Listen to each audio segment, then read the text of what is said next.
ng Panginoong Hesus. Sa English,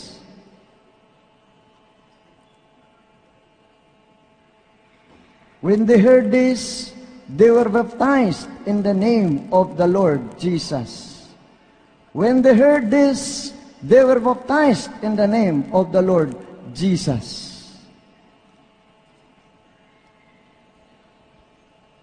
Romans chapter 6 verse 3.